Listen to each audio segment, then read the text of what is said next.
Boils क्या होता है? एक्यूट स्टेफाइलोकोकस इन्फेक्शन है। स्टेफाइलोकोकस एक बैक्टीरिया है और वो हेयर फॉलिकल का इन्फेक्शन होता है। हेयर फॉलिकल अपने बॉडीज पे जो हेयर्स रहते हैं उसके अराउंड जो फॉलिकल प्रेजेंट रहता है उसका इन्फेक्शन होता है, उसको हम लोग बॉइल्स बोलते हैं। स्टेफाइलोकोकस बैक्टीरिया की वजह से होता है विद पेरीफॉलिकुलाइटिस। पेरीफॉलिकुलाइटिस क्या होता है? ये अपनी स्किन रहती है जो, तो ये स्किन का एक सिंगल फॉलिकल लेगी तो उसमें से एक हेयर जो सिंगल हेयर निकलता है, तो ये जो हेयर के आजू बाजू तो पूरा राउंड है, उसके अराउंड, पेरी मतलब आजू बाजू, राउंड में इसका जो इन्फ्लेमेशन होगा उसको हम लोग बोलते हैं पेरीफॉलिकुलाइटिस। पैथोफिजियोलॉजी, तो एक बॉइल अपने बॉडी पे एक सिंगल पॉइंट पे प्रेजेंट रहता है तो उसका प्रोग्रेशन कैसे होता है, वो आगे आगे कैसे बढ़ता है, वो पैथोफिजियोलॉजी। तो फर्स्टली जो बॉइल रहता है, अगर हम लोग बॉइल में बॉडी पे छोटी सी फोड़ी वगैरह अपन बोलते हैं वो आती है, तो सबसे पहले वो रेड रहती है, अपन को मालूम पड़ता है कि वो थोड़ी सी रेड है, रेड दिखने को मिलता है, वहां पर अपन को पेन होता है।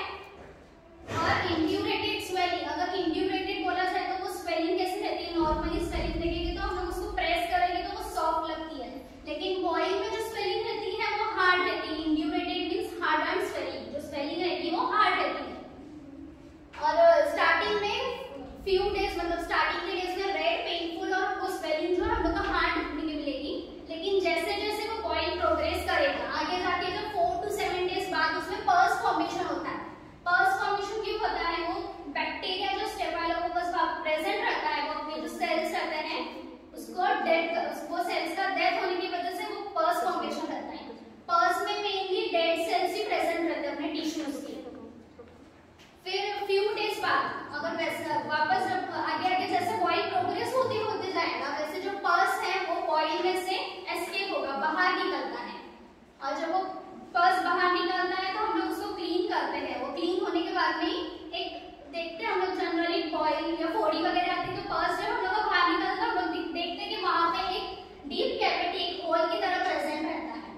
और जब वो पर्स जब एस्केप हो जाता है बॉइल्स में से तो वहां पे कैविटी रहती है और कैविटी में हम लोग देखते हैं कि वो थोड़ा रेड रहता है। वो रेड क्यों रहता है?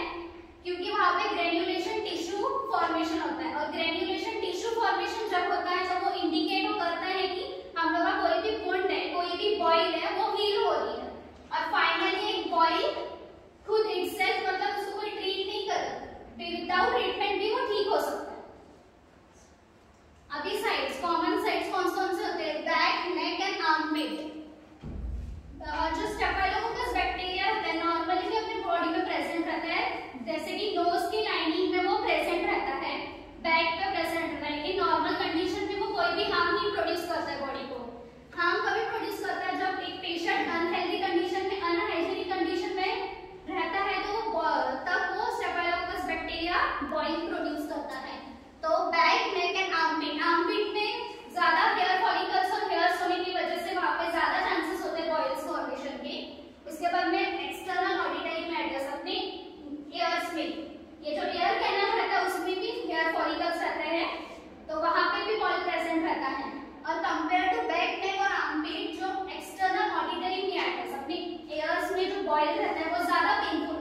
डेंटाइटिस बोलते हैं। फिर infection of regional lymph node, और जो रीजन में बॉइल्स हुआ है अपन को, कोई भी एक रीजन में, सपोज बैक में हुआ या नेक में, तो वो रीजन के लिम्फ नोड्स को भी वो बॉइल अफेक्ट कर सकता है, उसको भी इन्फेक्ट कर सकता है। ये है सेल्यूलाइटिस कंडीशन। नॉन सप्यूरेटिव मतलब पूरा जो अपना लेग है पूरा रेड हो गया है, लेकिन इसमें पस फॉर्मेशन नहीं है, इन्फ्लेमेशन हुआ है, जिसको हम लोग सेल्यूलाइटिस बोलते हैं। और ये आर्म एक्सिला है, तो ये जो तुम लोग स्पॉट्स दिख रहे हैं ना, वो जो एक बॉइल की वजह से बाकी के जो बॉइल स्प्रेड हुए हैं उसमें से जब पस एस्केप हो जाता है, तो वो हार्ड होने के बाद वो ये कंडीशन प्रोड्यूस करता है।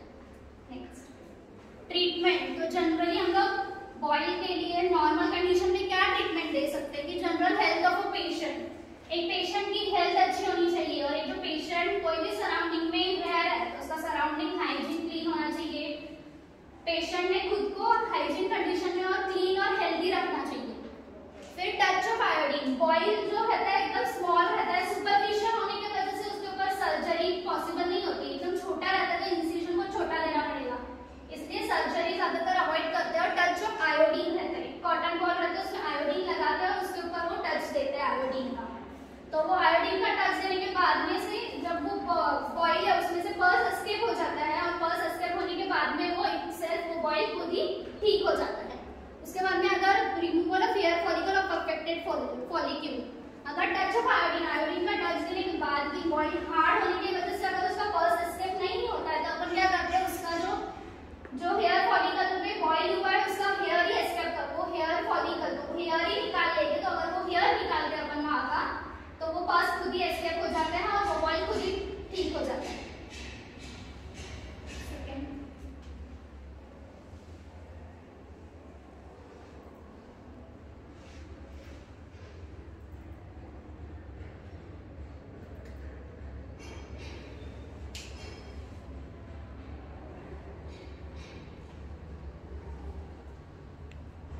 बॉइल्स की तरह एक और कंडीशन रहती है जिसको हम लोग एब्सेस बोलते हैं। बॉइल्स हम लोग ने देखे क्या क्या साइड्स पे होता है, बैक, नेक, आर्मपिट, एक्सटर्नल एयर में, ये सब जगह पे होता है। लेकिन अगर एब्सेस हम लोग देखें तो वो भी एक सप्यूरेटिव कंडीशन है, पस फॉर्मिंग कंडीशन है, जो ऑल ओवर बॉडी पे कहीं पे भी हो सकती है।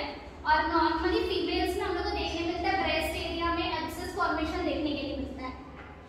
और बॉइल को हम लोग फॉर्निकल्स भी बोलते हैं। और बॉइल और कार्बनकल में हम लोग डिफरेंशिएट किए जाए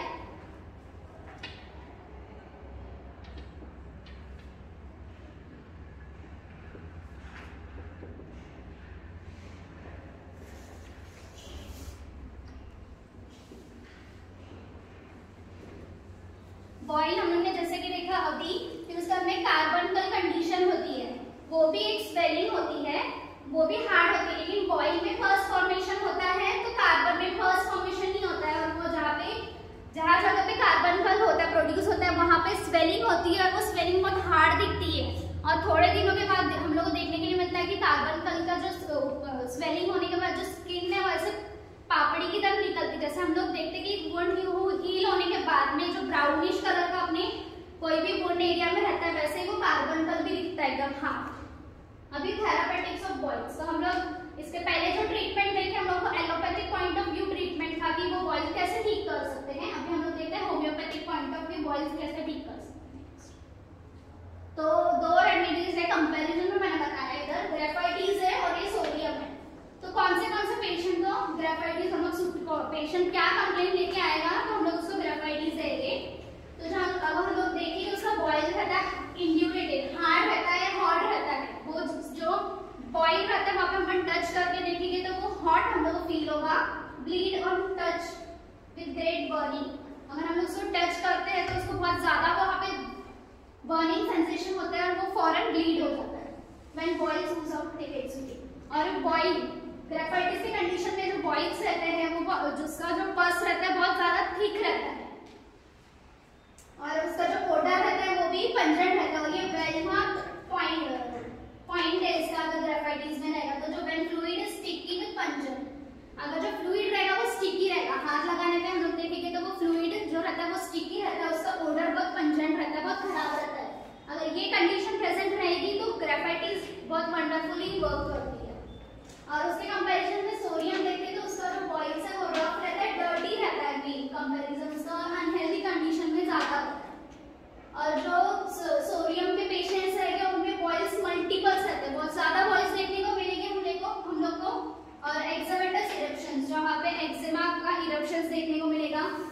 और जो पेशेंट है ये भी उसका मार्क पॉइंट है कि जो पेशेंट हम लोग के पास सोडियम का अगर पेशेंट आता है तो वो पेशेंट खुद पूरा मतलब अनहेल्दी और डर्टी होने की वजह से स्मेल बहुत ज्यादा स्मेल करता है पूरी तरह से पूरे बॉडी। और सोडियम का कॉज क्या है कि एक्सेसिव सेबेशियस ग्लैंड्स में से जो हम लोग का सीबम सीक्रेशन होता है उसका अगर सीक्रेशन बहुत ज्यादा हो जाता है तो सोडियम के कंडीशन में बॉइल प्रोडक्शन होता है। उसका कॉन्स्टिट्यूशन, अगर एक पर्सन आता है तो उसका कॉन्स्टिट्यूशन कैसा रहेगा? ग्रेफाइटिस की कंडीशन में फेयर और स्टाउट, छोटा रहेगा, फेयर रहेगा, उसकी स्किन पेल और सिक लुकिंग रहेगी। जो स्किन उसकी रहेगी वो सिक लुकिंग रहेगी, पेल देखने को मिलेगा। वही अगर हम लोग सोडियम की कंडीशन में देखें तो डर्टी, ड्राई, लस्टरलेस, उसमें शाइनिंग नहीं रहेगी स्किन में, वो स्किन डर्टी रहेगी और ड्राई रहेगी। फिर मेंटल कंडीशंस अगर हम लोग कंपेयर करें तो मेंटल कंडीशंस में ग्रेफाइटिस का पेशेंट सैड एंड डिप्रेस्ड रहेगा, सैड रहेगा और बहुत ज्यादा डिप्रेस्ड रहेगा, कांट टॉलरेट म्यूजिक, थोड़ा सा भी म्यूजिक वो बेयर नहीं कर सकता है, थिंक्स ऑफ कमिटिंग सुसाइड, और वो सुसाइडल टेंडेंसी रहती है, हमेशा सुसाइड करने का सोचते रहता है। स्लगिश एंड वीक, स्लगिश मतलब उसकी मेमोरी मतलब बहुत मेमोरी एक तो वीक रहती है और स्लगिश मतलब वो पर्सन लेजी रहता है। और सोडियम की कंडीशन हम लोग देखें तो सैड एंड मेलांकोलिक, मेलांकोलिक मतलब पर्सन सैड रहता है हमेशा, कोई रीजन नहीं रहेगा ना तो भी वो सैड रहता है हमेशा, और वो हमेशा सोचते रहता है कि मैं फेल हो जाऊंगा। वो कोई भी कंडीशन रहेगी, उसकी डिजीज भी रहेगी ना तो उसको ऐसा लगता है कि मेरी डिजीज कोई ठीक नहीं होने वाली है।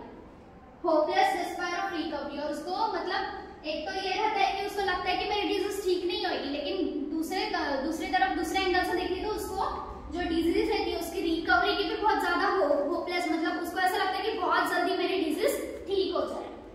और ये सोडियम के कंडीशन में भी हम लोग को सुसाइडल टेंडेंसी देखने को मिलती है। अभी कॉन्कोमिटेंट्स मतलब बॉइल प्रेजेंट रहेगा तो उसके साथ साथ और कौन से कंप्लेंट्स प्रेजेंट रहेंगे? कैटरल कंडीशन ऑफ थ्रोट का इन्फ्लेमेशन प्रेजेंट रहेगा पेशेंट में। डिस्फेजिया, अभी थ्रोट का इन्फ्लेमेशन होने की वजह से dysphagia means difficulty in swallowing, उसको कोई भी फूड अगर वो खाता है तो उसको स्वॉलो करने के लिए प्रॉब्लम होता है। Pain in stomach with sense of suffocation, blotting of abdomen, stomach में भी उसके पेन रहेगा, उसमें पेन रहेगा तो उसको सेंसेशन कैसा है? स्टमक पेन की वजह से उसको सफोकेशन फील होगा और जो उसका स्टमक है उसको फूगा हुआ मतलब ऐसा कंजेस्टेड लगेगा। Cracks at the ends of fingers and toes, और उसके जो फिंगर्स और टोज रहते हैं उसके साइड में हम लोग को क्रैक्स देखने को मिलेंगे। और सोडियम के कंडीशन में टॉन्सिल, जो ग्लैंड टॉन्सिल्स के जो ग्लैंड्स रहते हैं उसका एनलार्जमेंट देखने के लिए मिलेगा। पेन इन एब्डोमेन, इसके भी स्टमक में पेन देखने के लिए मिलेगा, लेकिन कंडीशन ये कि आफ्टर ईटिंग, कुछ खाने के बाद उसके स्टमक में पेन होगा। वीकनेस ऑफ मेमोरी, इसमें भी वीकनेस ऑफ मेमोरी रहेगी। अस्थमा, इसमें कंडीशन है अस्थमा और डिस्निया, अस्थमा का और डिफिकल्टी इन ब्रीथिंग, डिस्निया मतलब डिफिकल्टी इन ब्रीथिंग। वहां पे हमने देखा कि डिस्फेजिया था मतलब डिफिकल्टी इन स्वॉलोइंग, सोडियम के कंडीशन में डिस्निया मतलब डिफिकल्टी इन ब्रीथिंग।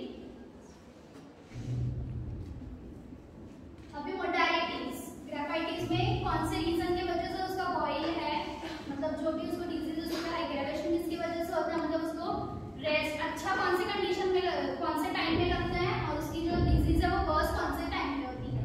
तो ग्रेफाइटिस की कंडीशन में रात के टाइम में जो उसका बॉइल है वो ज्यादा पेनफुल रहेगा, उसमें बर्स्ट फॉर्मेशन मतलब ज्यादा होगा। ईटिंग रिच फैटी फूड, अगर वो ज्यादा फैटी फूड खाता है उसके वजह से भी उसको एग्रेवेशन होता है। स्क्रैचिंग, अगर वो स्क्रैच करता है, वो बॉइल सिंगल बॉइल प्रेजेंट रहेगा उसको स्क्रैच करेगा, स्क्रैच करने की वजह से जो पल्स है एस्केप होके बाजू वाले रीजन में स्प्रेड होने की वजह से और ज्यादा प्रोड्यूस होता है, तो उसके वजह से एग्रेवेशन होता है। एमेलियोरेशन मतलब उसको बेटर फील कौन से कभी होगा? ओपन एयर, अगर वो ओपन एयर में जाता है तो उसको बेटर फील होता है। फिर होता है ब्लेंचिंग। इसके बाद में सोडियम के कंडीशन में एग्रेवेशन वार्मथ ऑफ बेड, जो बेड रहता है बेड पे जो हीट रहता है उसकी वजह से उसको एग्रेवेशन होता है।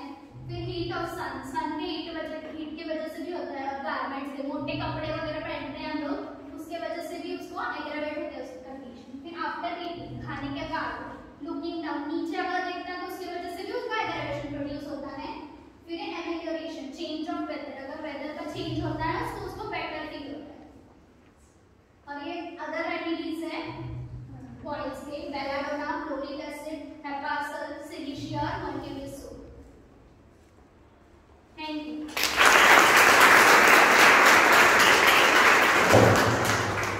एकदम बार